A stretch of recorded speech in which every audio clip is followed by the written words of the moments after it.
அம்முவ அந்த ரவுடிங்க கட்டி போட்டு வச்சிருந்தாங்க தெரியுமா? நான் அதை நேர்லயே பார்த்தேன். நான் மட்டும் அங்க போலனா அம்முவை இன்னும் ரொம்ப அடிச்சிருப்பாங்கல்ல அத்தை.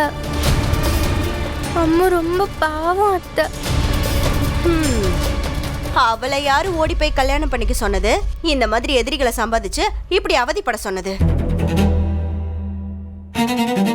அவ கஷ்டப்படுறது மட்டும் இல்லாம நம்மள எப்ப பாரு பதட்டத்திலேயே வச்சிருக்கா. சரளா, யாரோ ஒருத்தர் வந்து அபிய காப்பாத்திருக்காரு.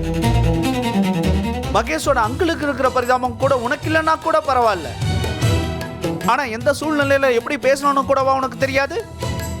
தயவு செஞ்சு உன்னோட கருத்து எதையும் சொல்லாம கொஞ்சம் அமைதியா மட்டும் இரு. போதும், அது போதும் எனக்கு.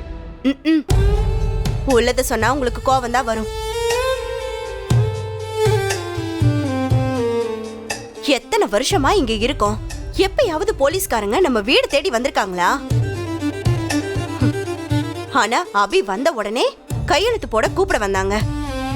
அப்பவே அசிங்கமா இருந்துச்சு. அதுக்கப்புறம் அவ இங்கிருந்து கிளம்பி போனதுக்கு அப்புறம் காணாம போயிட்டான்னு விசாரிக்கிறதுக்கு வந்தாங்க.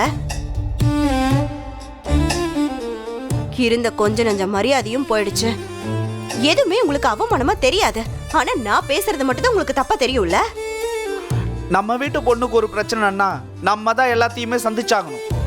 ஆமா ஆமா, இப்படியே சொல்லி சொல்லி என் வாய் அடைச்சிருங்க. என்னமோ பண்ணுங்க. சீக்கிரமா எல்லாத்துக்கும் ஒரு தீர்வு கிடைச்சாதான் எனக்கு நிம்மதி.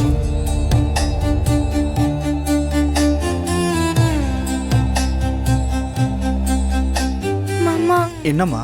அம்மா நம்ம கிட்ட பேச மாட்டாங்களா மாமா?